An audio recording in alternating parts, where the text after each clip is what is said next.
Bendito sea el nombre de Jesucristo, porque tuvo un propósito al establecer el ministerio de la iglesia de Calacala para honra y gloria de su santo nombre. Amén. Me toca compartir un poco, haciendo una historia breve de lo que es el ministerio de la iglesia de Calacala.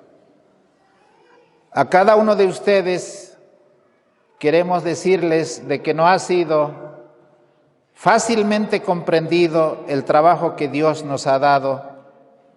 En aquel entonces, hace 23 años, todavía no era el año 2000, faltaba un año, 2 años. Entonces, en aquel momento, la iglesia en Cochabamba y en Bolivia estaba pasando momentos difíciles, porque hace más o menos aproximadamente 6 meses antes, nosotros habíamos sido disciplinados, por decir, solamente porque quisimos escuchar el mensaje, entender la palabra de Dios y los testimonios. Y muchos de los hermanos de aquel entonces, recuerdan seguramente, éramos jóvenes con mucho entusiasmo, con mucha energía, y estábamos dispuestos a poder seguir compartiendo la palabra y seguir aprendiendo más, porque eran los momentos más emocionantes que hemos vivido como iglesia y como familia. Escuchamos en aquel entonces los mensajes de pastores, que mayoría de ellos estaban predicando el mensaje en Estados Unidos. Uno era un argentino y el otro era un cubano. Y muchos otros pastores que vinieron de Colombia, vinieron también de otros lugares de Estados Unidos. Y nosotros, al escuchar esos mensajes, nos identificamos de que eso era el verdadero adventismo, que por entonces confrontamos nuestras vidas con aquellos mensajes y llegamos a la conclusión de que realmente no éramos adventistas convertidos a ese mensaje, porque hay muchas cosas de las cuales nosotros ignorábamos. Así que, como creíamos que al conocer la palabra de Dios y al poder aprender más, queríamos ser genuinamente hijos de Dios, no esperamos que quedásemos fuera de la iglesia. Eso nunca habíamos puesto en nuestra cabeza. Así que compartimos no solamente la Biblia y los testimonios, sino muchos de estos mensajes que nos llenaron el alma y el corazón. Pero resulta que no éramos bien vistos por muchos de los hombres que estaban en la administración de la iglesia. Finalmente quedamos disciplinados, una gran mayoría de los hermanos, y después de los 6 meses, finalmente hubo la asamblea administrativa, en el cual la hermandad, la iglesia en plena, dijo que no había razones para disciplinar, menos para borrar. Entonces fuimos exonerados, nos abrazamos y pensamos que podríamos continuar con la iglesia, pero la iglesia de Calacala era una obra de trabajo misionero de la iglesia central. Allí habíamos hecho el plan Jericó, para entonces era director de actividad misionera, que hoy se conoce como ministerio personal. Y no solamente eso, sino que también en el plan Jericó de actividad misionera, con muchos de los hermanos recuerdo que fuimos a dar las vueltas a los manzanos que nos correspondían, con los mensajes sábado tras sábado, en la iglesia de Calacala, o en el barrio de Calacala. Para entonces no existía la iglesia de Calacala, así que establecimos una pequeña congregación de una casita alquilada en la misma calle donde estaba la iglesia de Calacala. Y bueno, pasamos algún tiempo, del cual era miembro el mismo presidente de la Unión Boliviana, porque era la Unión Boliviana recién conformado. Y entonces estamos tan felices de abrir en una de las zonas más residenciales que existe en Cochabamba, entre Queruquero y Calacala. Y bueno, como la hermandad creció, dijimos que es tiempo de que tengamos nuestra propia congregación. Y fue el milagro de Dios que un día saliendo una doctora, que seguramente se acuerdan muchos, la doctora Sonia Ismael, me dice: hermano Marcelo, aquí hay una hermana que está queriendo dar su terreno para que podamos nosotros congregarnos allí. Hablamos, la hermana Ethel de Tapia, el papá de doctor Jorge Tapia, o la mamá, perdón. Entonces, bueno, alquilamos y en 21 días levantamos la iglesia de Calacala, la iglesia misma, y allí se inauguró. Esa iglesia se inauguró en el mes de septiembre del año 1999. Allí estaba la señora Ethel, que era dueño del terreno. Esta tarde ustedes verán en las fotos que posteriormente ellos se bautizaron, y así fue una hermosa experiencia que una iglesia lleno de fervor, lleno de mensaje, la mayoría de los ancianos estuvimos allí, y el pastor del distrito de la central inauguró esa congregación, esa iglesia, ese ambiente, y finalmente, bueno, pensamos que podríamos continuar sin problema.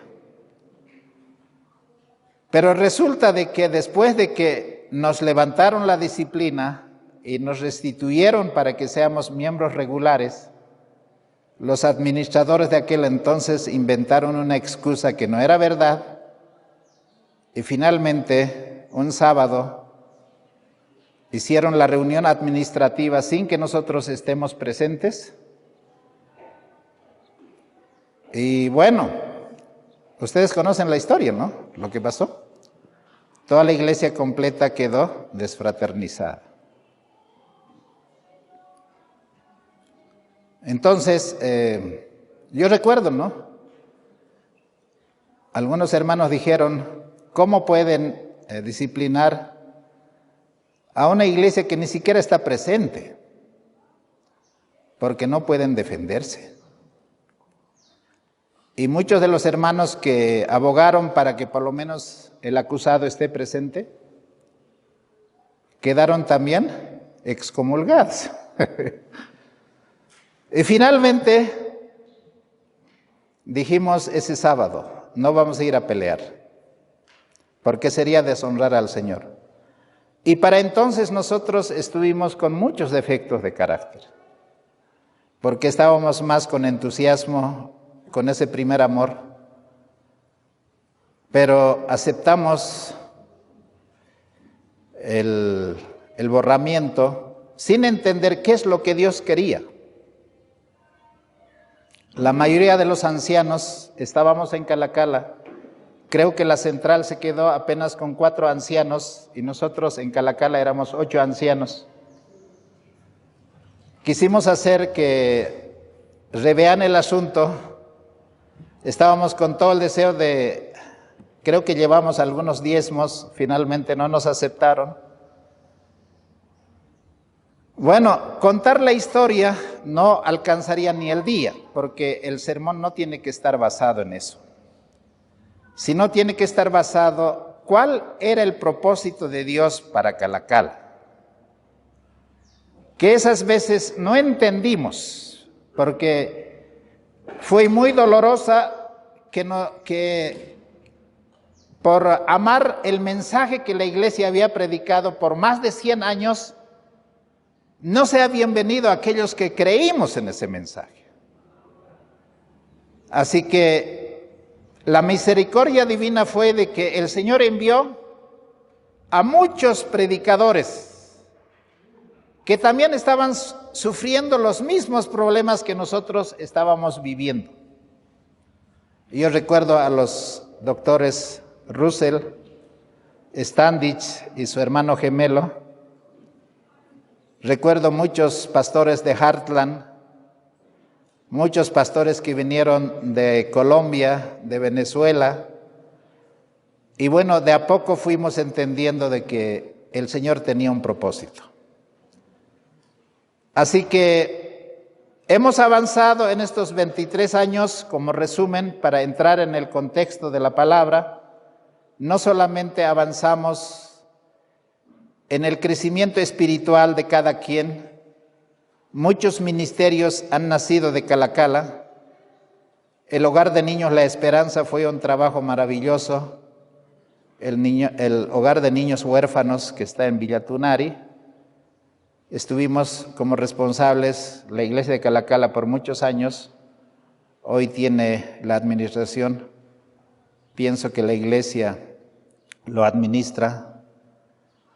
La Fundación Las Delicias en Chapare, las radios que se establecieron, escuelas misioneras que se hicieron, que quizá el aspecto más grande fue que se distribuyeron tantas publicaciones, tantas revistas, tantos libros, tantos DVDs, para entonces los Betamax, esos cintas que eran tan grandes para reproducir. Se mandó de Estados Unidos 2 containers casi con 1000 cajas. Distribuimos a toda Sudamérica. Fue un trabajo muy importante.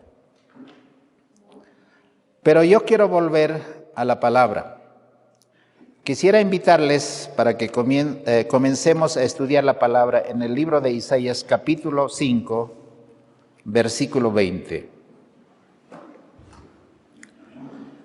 La palabra de Dios dice a través del profeta Isaías, en el versículo 20, «Ay de los que a lo malo dicen bueno, y a lo bueno malo, que hacen de la luz tinieblas, y de las tinieblas luz, que ponen lo amargo por dulce, y lo dulce por amargo. Ay de los sabios en sus propios ojos, y de los que son prudentes delante de sí mismos. Ay de los que son valientes para beber vino, hombres fuertes para mezclar bebida». Hermanos, cuando la palabra de Dios dice ay, es una exclamación de dolor, no es cualquier ay.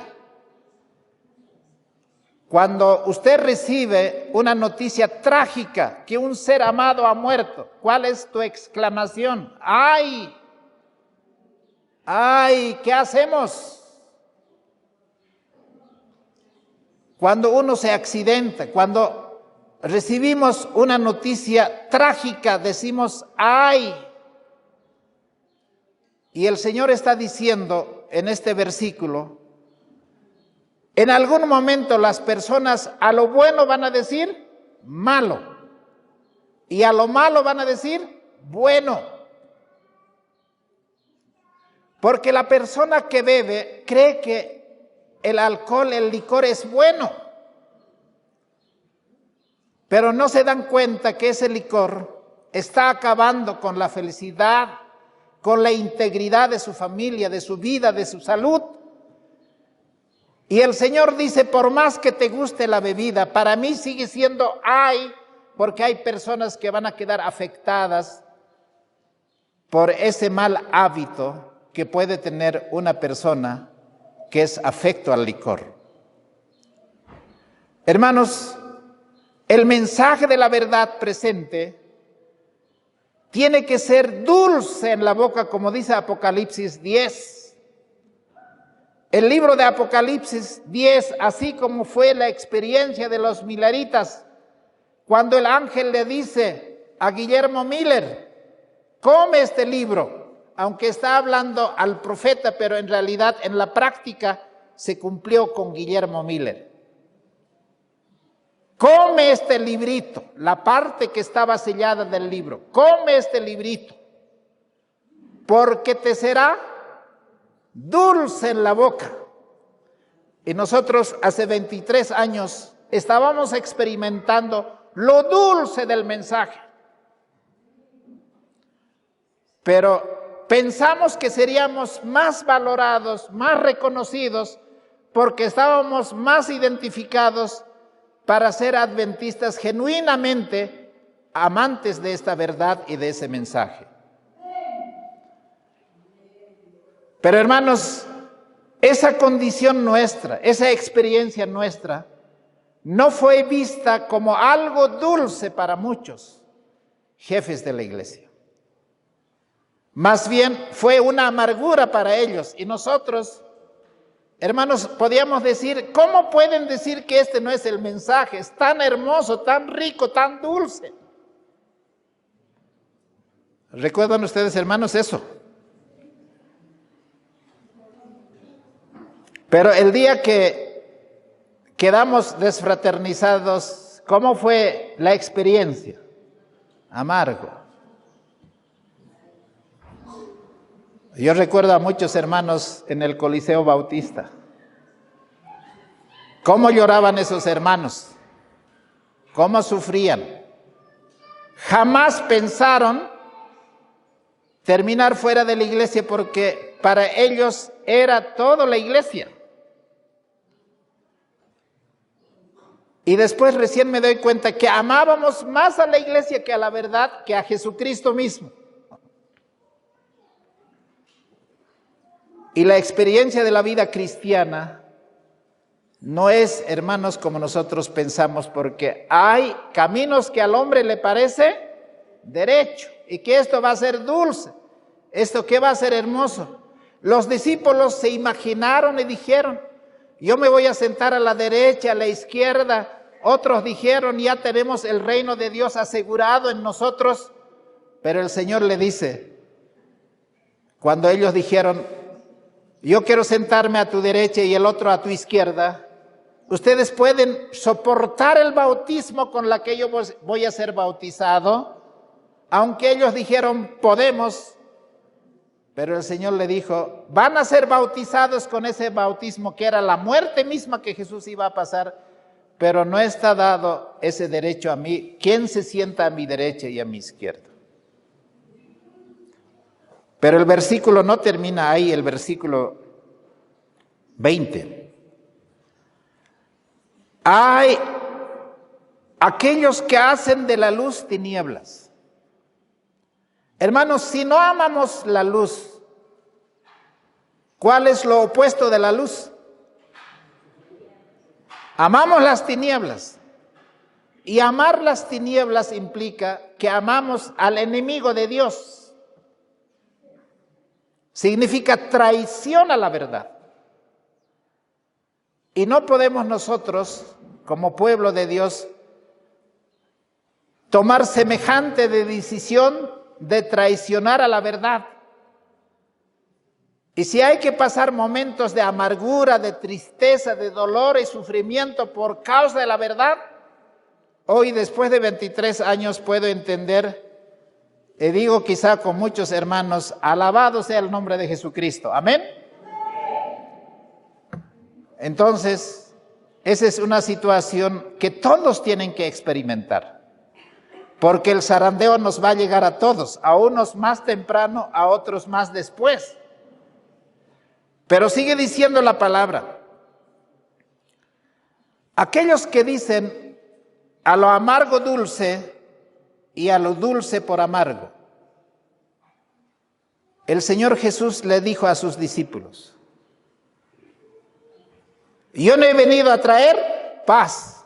¿Dijo Jesús o no? Sino he traído espada. Y aquel que no está dispuesto a dejar padre y madre, hermanos y hermanas, iglesia, por causa de mí, no es digno de mí. Uy, ese fue muy doloroso. Verso 21. Ay de los sabios en sus propios ojos y de los que son prudentes delante de sí mismos. ¿Cuál es el mayor patrimonio que el Señor nos ha confiado a la iglesia de Calacala? ¿Y por qué nos ha traído aquí? Todavía este lugar es un lugar donde todos pueden predicar libremente. Porque no tenemos que decir, a ver, ¿quién va a decir algo que no prediques eso? Este sermón probablemente no predicaría con esa libertad. Tendría que limitarme muchas cosas para decir las cosas de la verdad. Pero ¿por qué ocurre eso? ¿Por qué lo que Jaime White, Elena White, aquellos pioneros lo que amaron hoy día no es amado por la iglesia? ¿Cuál es la razón de fondo? Yo escogí un artículo porque yo soy un poco que maneja la parte histórica. Me gusta la parte histórica. Había una iglesia en Estados Unidos que fue fundada más o menos en la década de 1930 por el pastor Herbert Armstrong. Esa iglesia se llama la Iglesia Universal de Dios.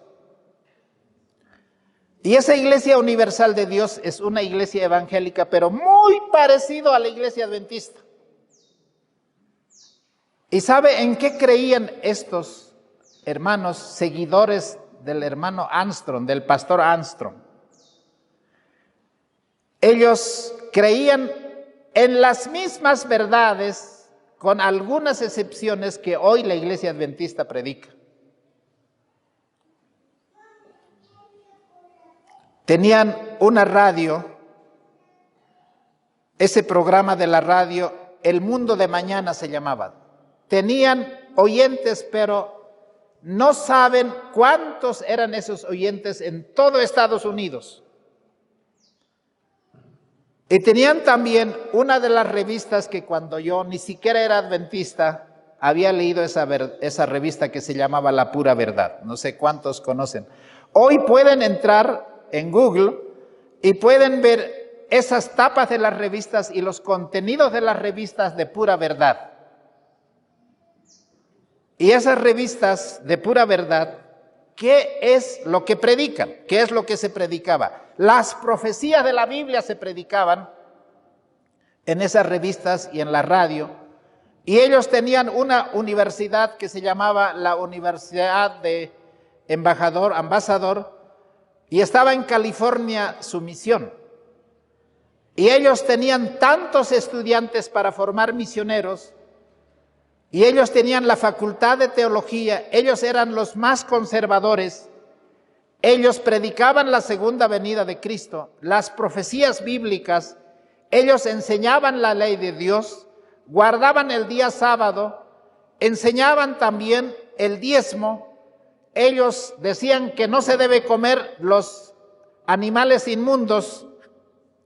Ellos no creían en el estado de los muertos que tienen vida después de la muerte. Ellos creían en las dos resurrecciones. Ellos participaban de las fiestas de Jehová. O sea que faltaba solamente la verdad del santuario y el espíritu de profecía. Ellos eran hombres y mujeres consagrados a esa verdad.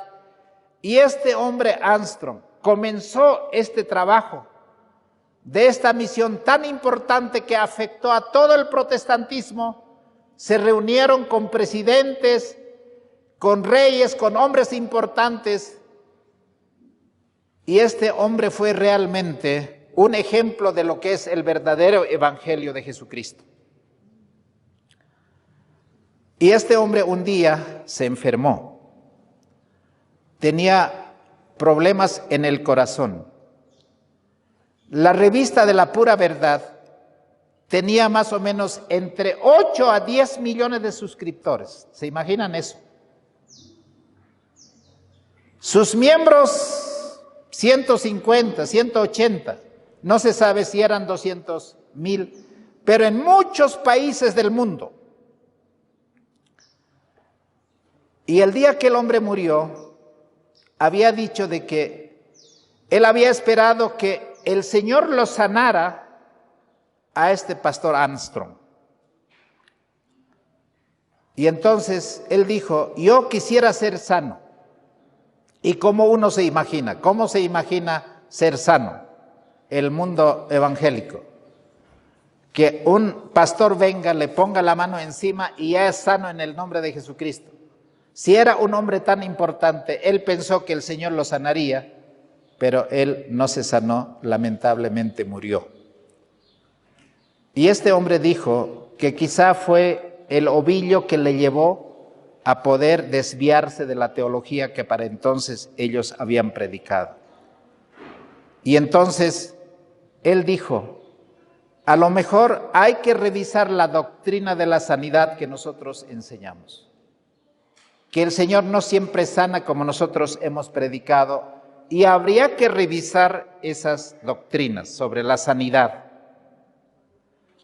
Ellos no eran trinitarios. Muchos decían que eran aquellos que habían salido de nosotros de la iglesia adventista porque eran casi las mismas doctrinas. Hermanos, una vez que murió el hombre, el nieto de este hombre heredó, se hizo como el líder, Joseph Trach, y él de a poco fue reinterpretando las escrituras, sus doctrinas. Entonces, las mujeres, por ejemplo, en esa iglesia, ¿cómo se llama la iglesia? La Iglesia de Dios Universal, no la iglesia que está en el Para de Sufrir, no. Esta es una iglesia de Estados Unidos. Y entonces, ellos dijeron, tenemos que revisar la doctrina que enseñamos a nuestras esposas y nuestras hijas que no deben usar maquillaje. Que usen nomás los pantalones porque creo que hemos exagerado en pedir esos requisitos.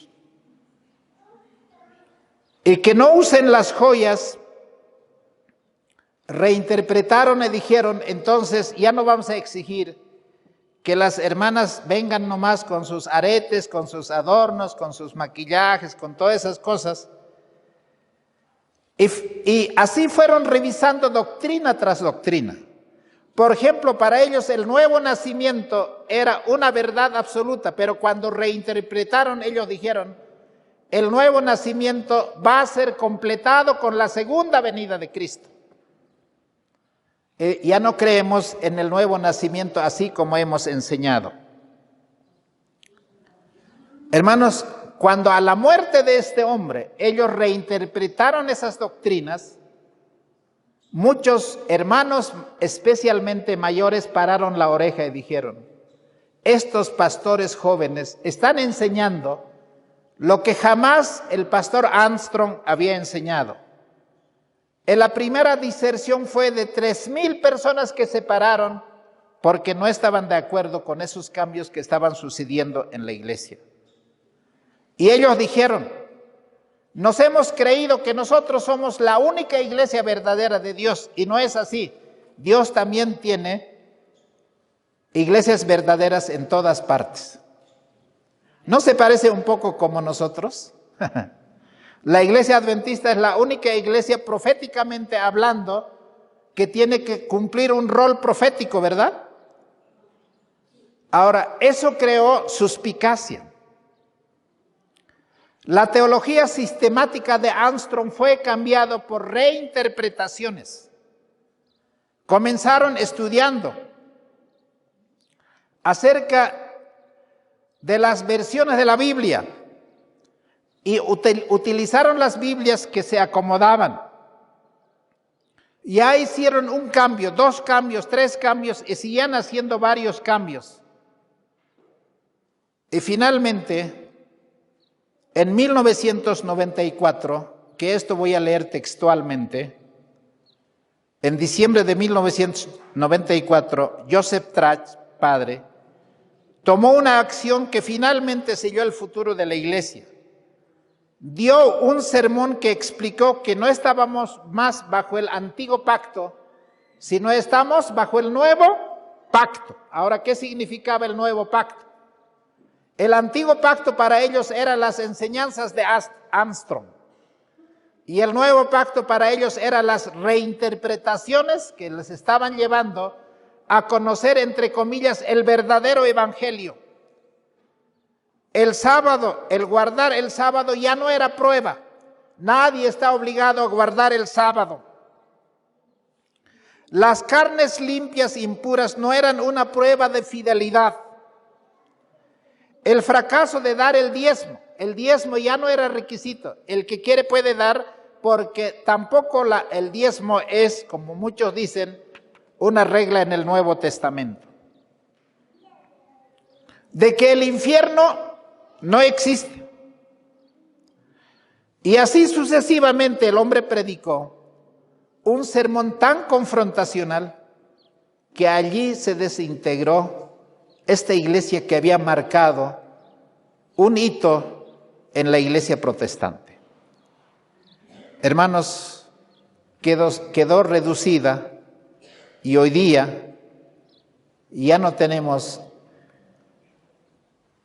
por lo menos noticia de qué pasó con esta iglesia, con semejante prosperidad, con semejante mensaje.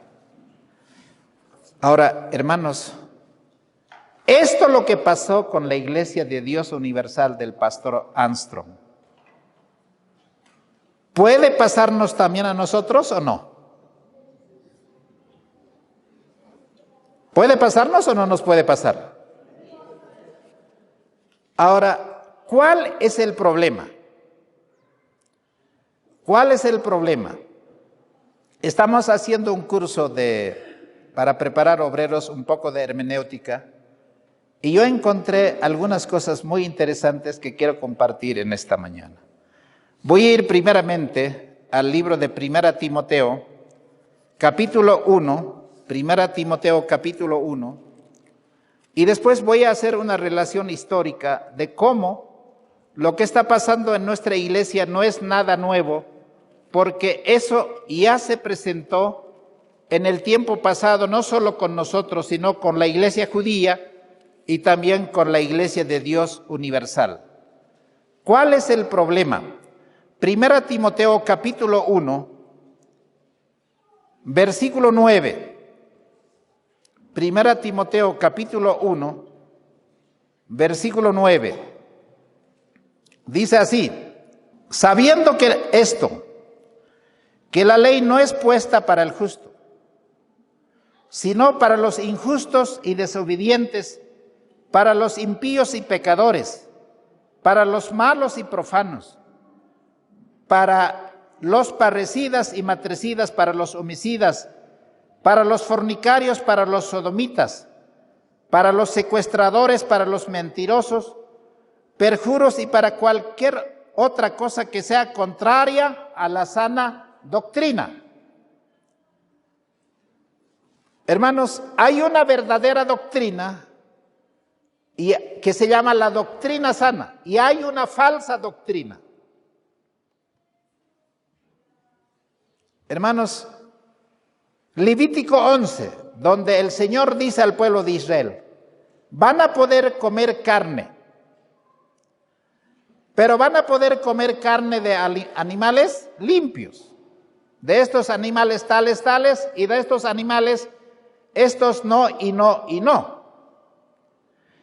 Pero hoy día el mundo evangélico, el mundo protestante dice que el reino de los cielos no es comida ni bebida. Y con acción de gracias podemos comer los cerdos o no.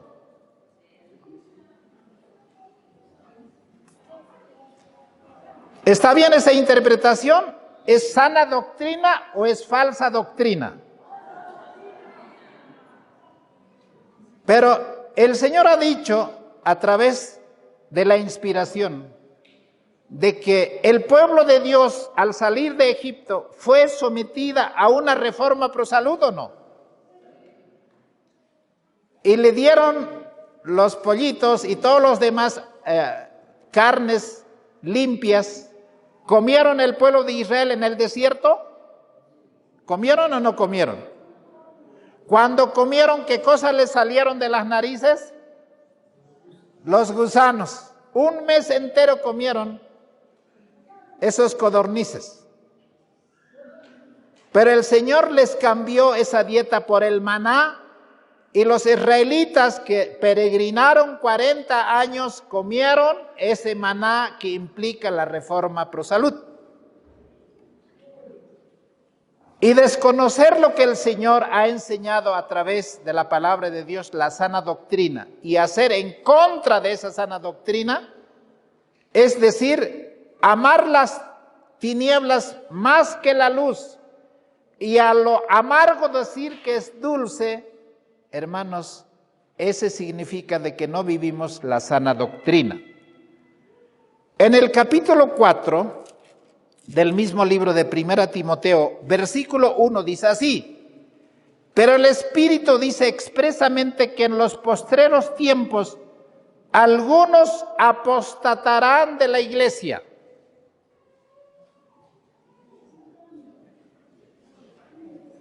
No sé si esta iglesia está con la Biblia. A ver, hermanos. Aquí dice, pero el Espíritu dice expresamente que en los últimos tiempos algunos apostatarán de la iglesia. ¿Es lo mismo la fe que la iglesia? La fe es el creer en la palabra, en esa sana doctrina, en las enseñanzas que Dios ha establecido en la Escritura. Y apostatar de esa fe significa que puedes tú ser miembro de iglesia, pero eres un apóstata. O sea, no es el asunto geográfico de estar en una iglesia para ser fiel delante del Señor. Juan el Bautista no tenía filigresía en la iglesia, ¿o no es así? No tenía certificado de bautismo, no tenía un cargo. ¿Y dónde era su iglesia?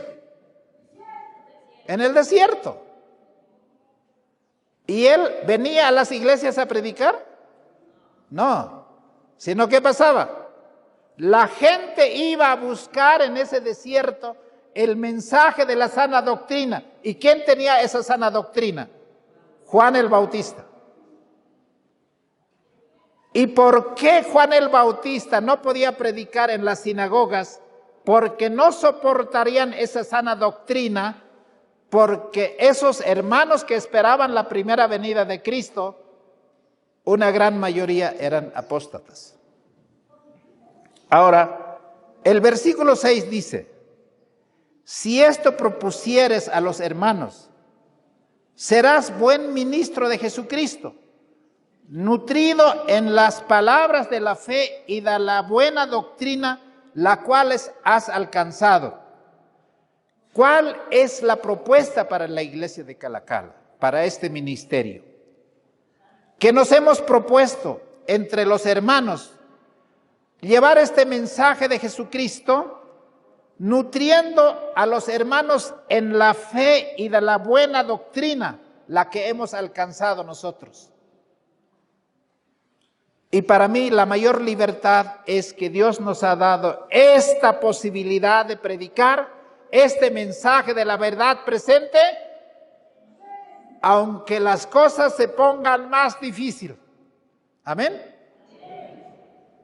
Y de este ministerio no podemos separarnos, no podemos apartarnos, porque estamos con este propósito.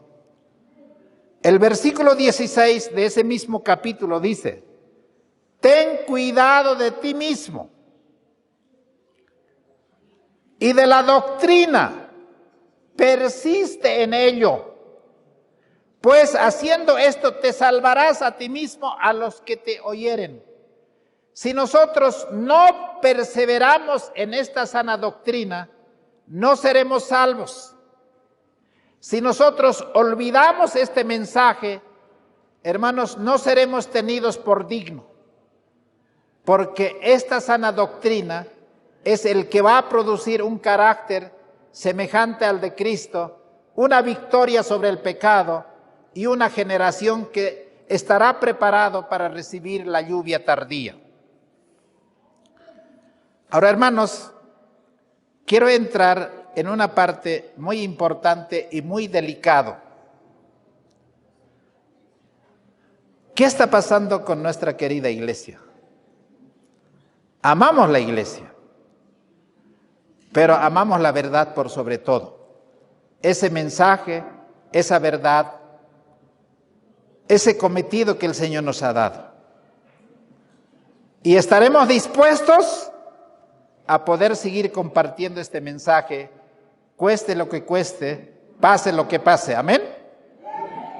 Ahora, hermanos, en uno de los sermones y presentaciones que hice la referencia a un hombre que hizo realmente un trabajo de Satanás en la iglesia, Walter Martin. Visitó a la iglesia adventista con algunas preguntas y también este mismo hombre, Walter Martin, visitó, hermanos, a la Iglesia de Dios Universal diciendo de que ustedes son una secta. Ellos visitaron a los líderes de nuestra iglesia diciendo que éramos una secta.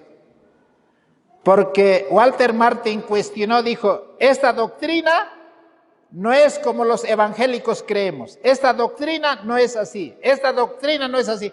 Usted tiene que cambiar estas doctrinas si no quieres llamarte secta.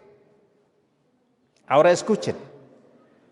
1957, esa doctrina fue revisada y fue cambiada. Y yo quería tener el libro Question and Doctrine, preguntas sobre doctrina. Y ahora ustedes ya lo pueden conseguir, ya lo tenemos físicamente. ¿En qué doctrina hoy día el adventismo está siendo predicado, enseñado, con una doctrina que no es la misma doctrina que los pioneros adventistas tenían? Y uno de los escritores ha sido tan honesto en decir de que si hoy día resucitaran Elena White, Jaime White, Joseph Bates y todo lo demás, no serían miembros de nuestra iglesia, la iglesia adventista, porque ellos no se suscribirían a las creencias que hoy tenemos. Entonces, la pregunta lógica es, o ellos creían en otro adventismo o nosotros somos un adventista diferente. ¿Dónde está el problema? Ahora, un hombre, un teólogo alemán, escribió para hacer su tesis doctoral un análisis pormenorizado. ¿Qué es lo que está causando la alta crítica? La forma de interpretar la escritura como escribió. Acá yo tengo el librito que traje por lo menos para decir, a ver, ¿cómo es este asunto? Seguramente muchos conocen este librito, Recibiendo la Palabra, en la página 15 del pastor Samuel Coranten Pipín. Y él dice así: hoy día el adventismo o el adventista no sabe por qué es adventista. ¿Cuál es nuestro problema, hermanos? No sabemos por qué somos adventistas, porque no conocemos nuestra misión, ni el objetivo, ni el propósito por el cual estamos aquí. Ahora dice en la revista Adventista, uno de los escritores, el adventismo está dividida por fragmentos. Unos son tradicionalistas, otros son históricos, otros son adventistas evangélicos y otros son adventistas progresivos, que ya están muy adelante de nosotros. Y esos son los adventistas que son de la parte de Norteamérica, Europa, Canadá y los países desarrollados. Y los adventistas primitivos somos los que estamos en Sudamérica, en África, en Latinoamérica. Esos somos los adventistas primitivos que recién estamos en pañales del adventismo. Ahora, una revista evangélica analizó la situación de la iglesia adventista en los Estados Unidos y haciendo una mirada a la iglesia adventista, ellos analizan y dicen, en la iglesia adventista hay una crisis de identidad, porque hay una confusión entre los adventistas, porque hay tradicionalistas, hay evangélicos, hay adventistas evangélicos, hay adventistas liberales. ¿Y qué no son esos liberales? Y hay adventistas carismáticos que saltan, bailan, brincan y todo hacen. Ahora, ¿por qué hemos llegado a eso? ¿Cuál es la razón? Si todos tenemos la misma Biblia, todos tenemos los mismos libros del Espíritu de Profecía, ¿dónde está el problema? Entonces, en esa tesis doctoral, el pastor Voller, acá tengo el documento para a quien quiere, me voy a remitir solamente a esa tesis que está en las bibliotecas de la Conferencia General, y alguien quiso traducir una parte o nombre y por poco lo sacan porque realmente el contenido de este libro prácticamente quema las manos de los adventistas. Ahora, quiero hacer una relación, inclusive al pastor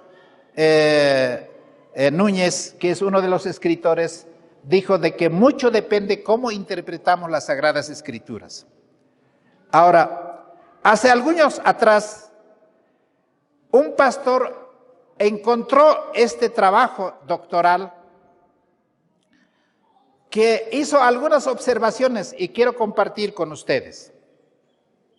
Por ejemplo, este pastor hizo un análisis y dijo: llegué a una iglesia y observé a algunas mujeres que eran pastoras, está hablando de aquel tiempo. Cuando llegué a una reunión ministerial, vi mujeres. Pensé que eran mujeres visitantes de otra iglesia porque ninguno de ellos se parecía adventista.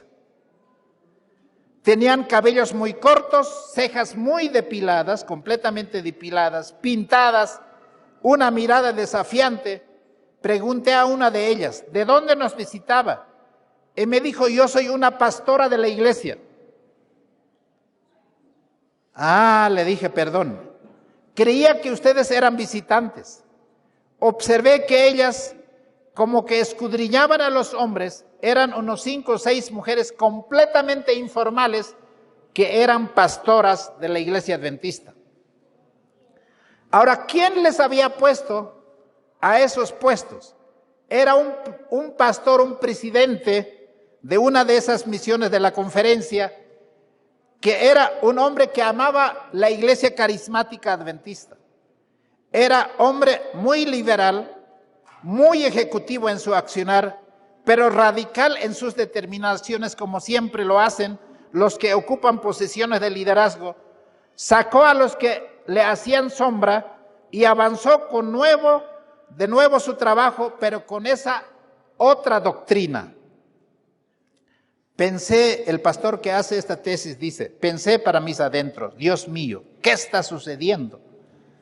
Ellos no pueden cambiar los reglamentos que está en el manual de iglesia y en el manual del ministro, porque allí dice que no se debe ordenar mujeres. Están violando sus propios reglamentos. Y dice, para aquel entonces el presidente mundial se movía en aguas liberales. Ya sabemos quién era ese presidente de la Conferencia General, que era liberal y promovía cambios en la iglesia. Y allí dijeron de que los pastores pueden usar el anillo, todos, porque para entonces no usaban anillo excepto en Sudamérica, Brasil, y se dieron rienda suelta al uso indiscriminado de la joya, y todos estaban sufriendo cambios, las mujeres de los líderes. Pronto nuestro presidente fue a la Unión como presidente, ese hombre liberal, y se trajo del este de los Estados Unidos a su gente para ocupar la administración que él dejaba. Allí ya había tomado fuerza la ordenación de la mujer, y éstas ocupaban cargos tan importantes y ocupaban puestos tan importantes, y la ordenación de la mujer fue avanzando rápidamente, no solamente en esa asociación, sino en otras asociaciones. Y por aquel entonces, en Estados Unidos, estaba haciendo efervescencia esta forma de cambiar los patrones de la iglesia. Pero no solamente eso, sino muchos pastores que eran conservadores estaban siendo apartados a un lado, y esas mismas mujeres y estos pastores que eran liberales empezaron el movimiento homosexual de WINSAP, que avanzaba desde el oeste hasta el este y tocaba áreas importantes en el este norteamericano. Algunas revistas apoyaban el grupo de Seven Guy Adventista. Ahora, quizá no entienden qué significa Seven Guy Adventista. Era una revista para adventistas gay. Y yo preguntaría, ¿qué harían ustedes si aparece aquí un pastor gay?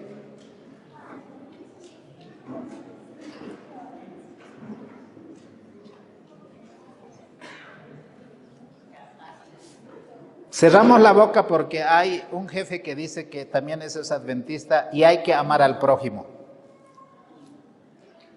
Por aquel entonces visualizamos un cisma en la iglesia.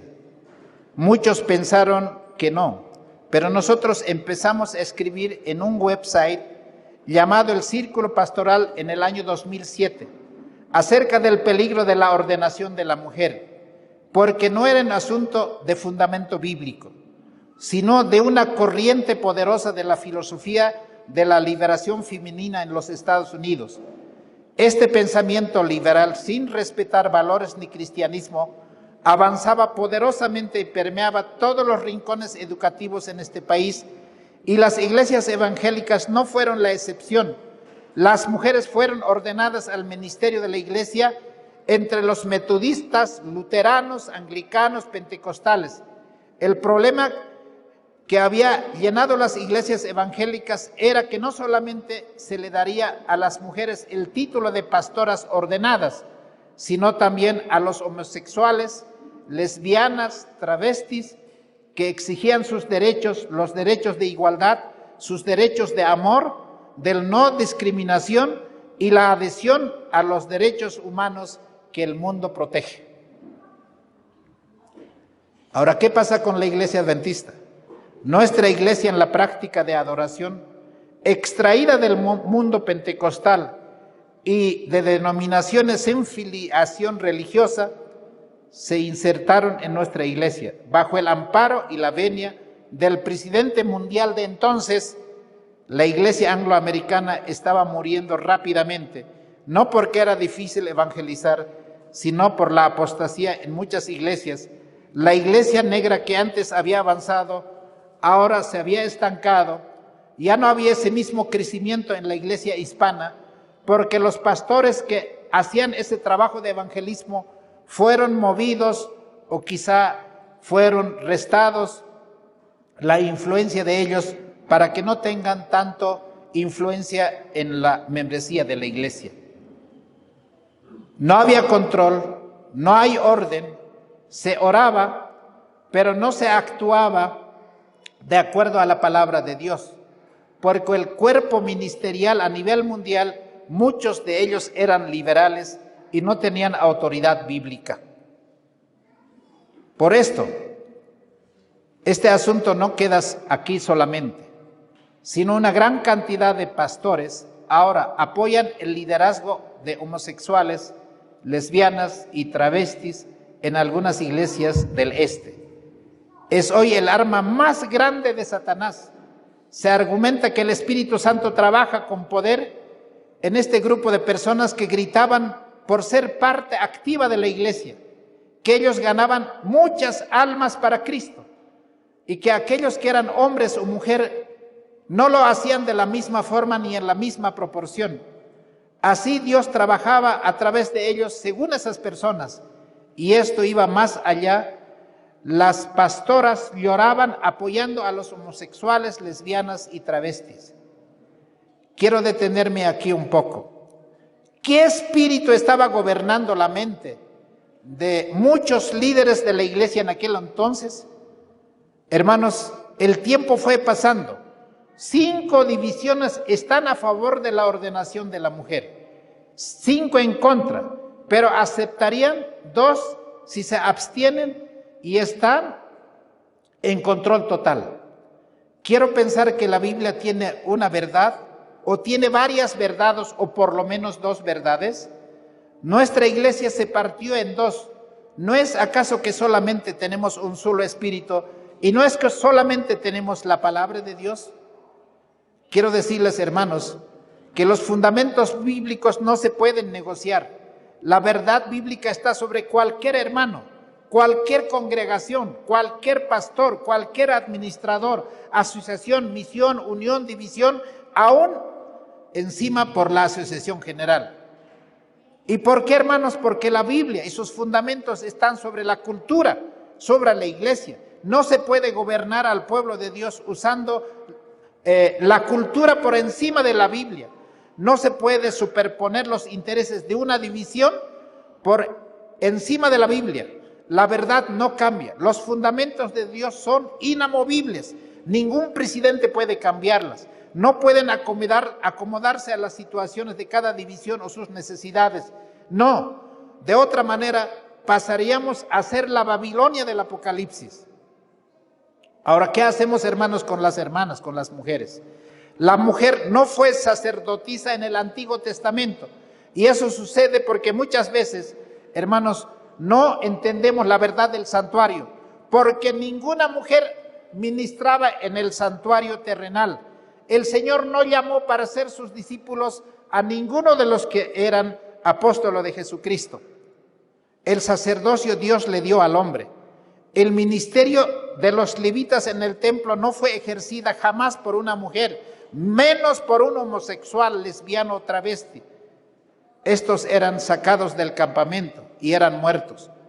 ¿Por qué? Porque la Biblia enseña así. La función sacerdotal en el antiguo era para el hombre ejercer el ministerio en el santuario, y la mujer debería ocupar un lugar importante en la educación de los hijos.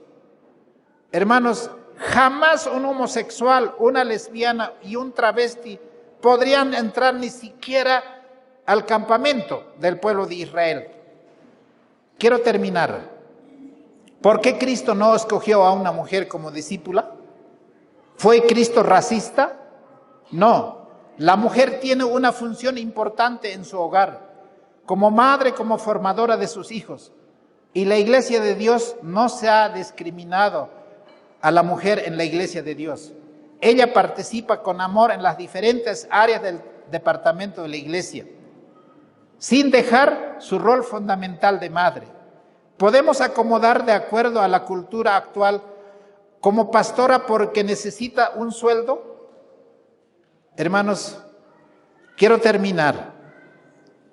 Este mismo pastor que hace esta tesis doctoral dice así: hace un tiempo atrás fui invitado a realizar una campaña evangelística en Italia.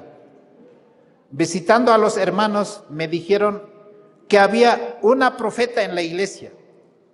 Ella traía personas a la iglesia para ser bautizada. Ella llamaba a cada persona para decir su pecado, porque sabía de cada uno de los hermanos que venían los pecados que cada uno cometía, por eso decían que era una profetisa. Pero cuando este pastor llegó a esta iglesia,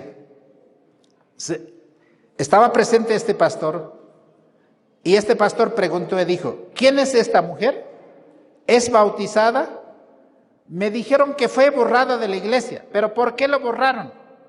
Porque ella abandonó a su esposo y a sus hijos y se metió con otro hombre y le daba los estudios bíblicos. Ella abandonó al esposo y se fue a vivir con él. Ahora, pastor, usted puede conocerla, ella esta noche va a venir. Y cuando ella vino, estaba hablando, hermanos, de muchas de estas cosas. Pero cuando habló, por ejemplo, en el libro de Génesis 41, cuando Faraón soñó, ella dijo: yo les voy a demostrar de que también un incrédulo puede predicar de Jesucristo. Y entonces sacó Génesis 41, dijo: ¿acaso Faraón no predicó con el sueño de las 7 vacas gordas y 7 vacas flacas, ¿acaso no predicó? Y los hermanos que estaban en la iglesia quedaron confundidos y dijeron, sí, es verdad, Faraón predicó. Pero cuando se confrontó con el pastor le dijo, dice él, yo estaba entre la gente, ella no me había visto. Ella hablaba en voz alta y preguntó, ¿quién es él? Dijeron, el pastor invitado. Y ella, al ver al pastor que estaba allí, dijo, no. Yo me voy. Ese salió con todos. Y el pastor le dijo, a la ley y al testimonio. Si no dijeron conforme a esto, es porque no le ha amanecido. Y le votó a esta que era profetisa, aunque era miembro de iglesia. Y es la que estaba enseñando en la iglesia adventista. Pasaron los años y hace poco entré a una iglesia adventista. La maestra de escuela sabática era una mujer con joyas, con pintura en los ojos y manos y pies. Hablé con ella y para mi asombro, esta mujer no era hombre, era un travesti, pero que estaba enseñando la Biblia. Probablemente esto sea muy fuerte, amados hermanos, para otras latitudes de nuestra iglesia. Pero insto a los dirigentes de todo el mundo a mantener de parte de Dios aunque nos cueste la vida. De otro modo, pervertiremos al pueblo de Dios que ha puesto en nuestras manos. Y este pastor dice, salí de allí muy triste y dije, ¿en qué terminará todo esto? Hermanos, quiero terminar leyendo el libro de Éxodo capítulo 25. ¿Qué es lo que el Señor quiere en este tiempo? Éxodo capítulo 25, la palabra de Dios dice claramente, si nosotros, hermanos, hemos aceptado ser el pueblo de Dios, hay algo que debe ocurrir. Y eso está a nuestro alcance hoy día, hermanos, para poder cumplir lo que el Señor ha dicho. Éxodo capítulo 25.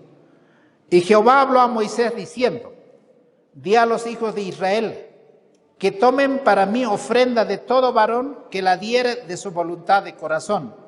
Tomaréis mi ofrenda, y esta es la ofrenda que tomaréis de ellos: oro, plata, bronce, azul, púrpura, carmesí, lino fino, pelo de cabras, pieles de carneros y todo tipo de ofrendas. Hermanos, el oro y la plata no son para gastar en nuestras vanidades y en nuestras joyas, en nuestras alhajas. Hoy el Señor pide que no solamente nos saquemos los aretes, los anillos, los zarcillos y todas las cosas extravagantes que el adventismo ha incorporado en su indumentaria. Hermanos, hoy es tiempo de volver a la palabra de Dios y entregar esas joyas a la ofrenda del santuario. Hermanos, cambio de indumentaria, sujetarnos a la palabra de Dios, seguirá siendo el ministerio de nuestra iglesia. En aquel año 2000 estaba tan próximo terminar los 6,000 años y nosotros hemos dicho en Calacala, el Señor viene pronto, porque de acá 2, 3 años el Señor va a estar con nosotros. Otra vez, ese era nuestro mayor anhelo.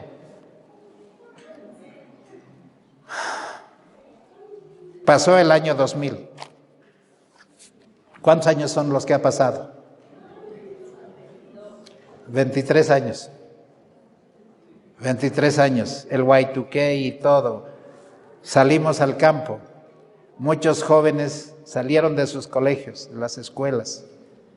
Otros decidieron no casarse, pero que también finalmente se casaron. Hoy día, hermanos, estamos en las mismas circunstancias. Las religiones del mundo están unidas. El Papa tiene listo la ley dominical. El COVID nos ha mostrado cómo va a ser ese control mundial. Cómo van a controlar la salud, la economía. Hace un mes el Papa ha dicho de que todos los dineros de los bancos, que son acciones de los católicos, tienen que salir de los otros bancos. Y los bancos están temblando porque sin el capital de la Iglesia Católica los bancos no son nada. Y muchos dicen que el colapso económico está a la puerta. Ayer estaba viendo la noticia. Rusia, para poder ganar la guerra a Ucrania, ha sacado una ley para que todos los reservistas puedan ser reclutados otra vez. Y Rusia, Putin necesita 300,000 soldados. Y los rusos, hombres, ¿qué están haciendo? Escapando de Rusia. Los vuelos han colapsado, no hay pasajes. Otros han dicho, no importa, me voy a quebrar la pata, la mano, lo que sea, pero no voy a ir a la guerra. Prefiero entrar a la cárcel que ir a morir, porque en Ucrania aparentemente Rusia está perdiendo.